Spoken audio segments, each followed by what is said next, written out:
Senator Frances Black. And I want to welcome the Minister to the Chamber and to thank you for bringing this legislation forward. I would like to welcome the introduction of the Domestic Violence Bill 2017 and in particular the new protections for applicants for domestic violence orders, such as the ability to give evidence by video link for those under 18s and others in certain circumstances, the right to court accompaniment, the extension of safety orders to applicants in dating relationships, and the introduction of emergency barring orders. In my work with the RISE Foundation, I sometimes deal with people who are prepared to stay in a violent relationship because they feel there's no alternative. They are not financially independent and fear that they will become homeless with their children if they try to escape the violence experienced in the home. The lack of support for these people needs to be addressed, and their housing and financial needs have to be met.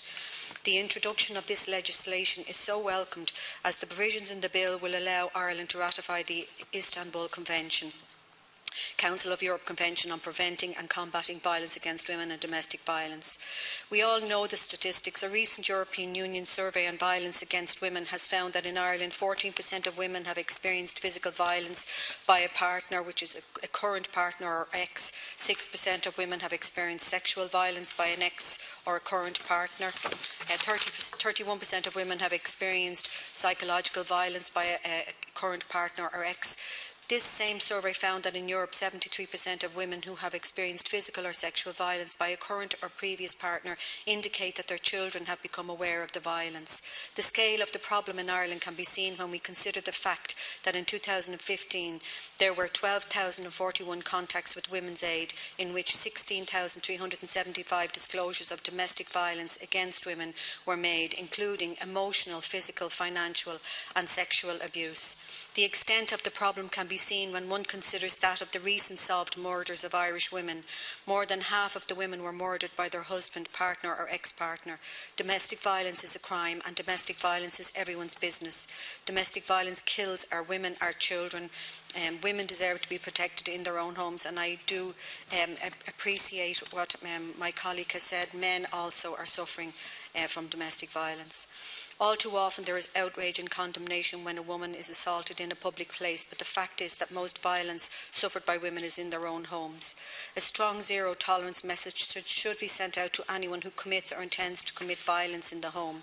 It should also be considered that a second or subsequent conviction of an offence of domestic violence be published by a doubling of maximum sentence. This legislation will reinforce the message that domestic violence is a crime, that perpetrators will be punished and victims protected. These policies must focus on the protection of children and address the impact of violence in the home on children. Criminalising domestic violence sends a clear message that violence is not a private matter and is unacceptable.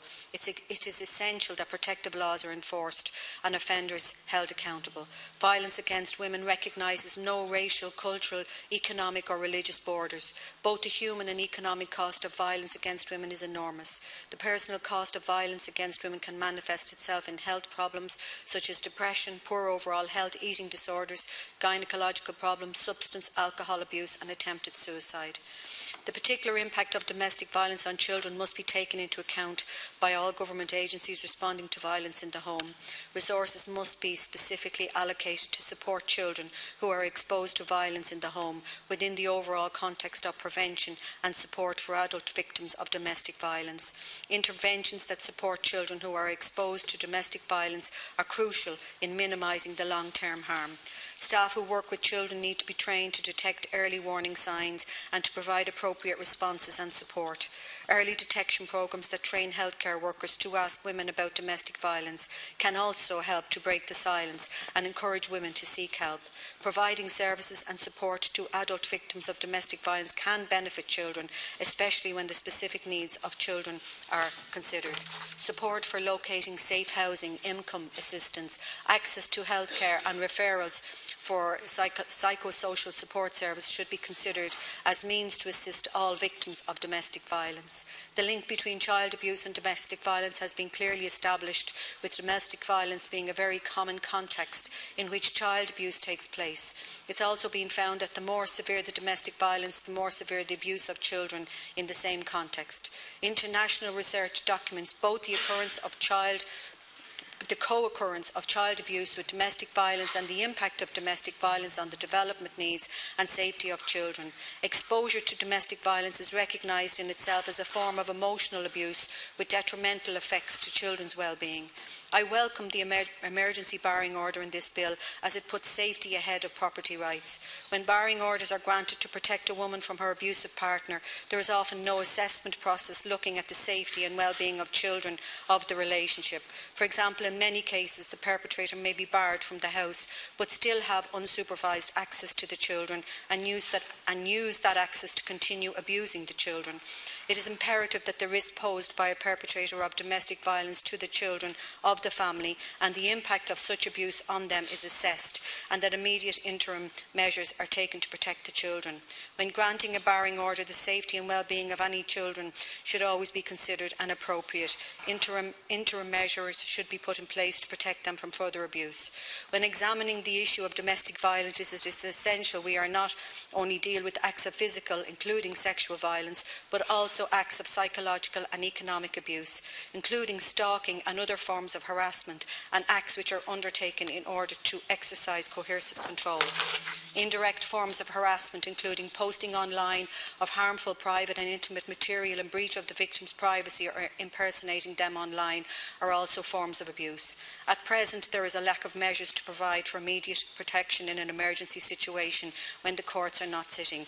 For example, if a domestic violence incident occurs on a Friday evening, there is no recourse to the courts until at least the following Monday. This may be longer outside Dublin, where courts may not be sitting every day. It may be unsafe for a woman and her children to remain in the home with the perpetrator and with no protection for this length of time. While in certain cases Garda may arrest the perpetrator, they usually are granted station bail within a few hours. In the absence of immediate protection, the woman, often with children, may have no option but to leave the family home and seek protection with family, friends or refuges. However, family and friends may be unable or unwilling to shelter her, and refuges are often full. The current crisis in emergency refuges, or more generally homelessness, can mean that women and children who are forced to leave their home may take a long time to secure new accommodation and may be forced into emergency transient accommodation for a long period. In extreme cases, women and children may find themselves homeless and living on the streets. In other cases, they may return to the abuser, not having any other realistic alternatives. Immediate protection and prioritising the victim's safety does not sit well with having to wait possibly for a few days for the courts to open. There remains a clear and unmet need for orders to be available outside of traditional courts' hours, so that victims of domestic violence do not find themselves in an emergency without protection for extended periods of time.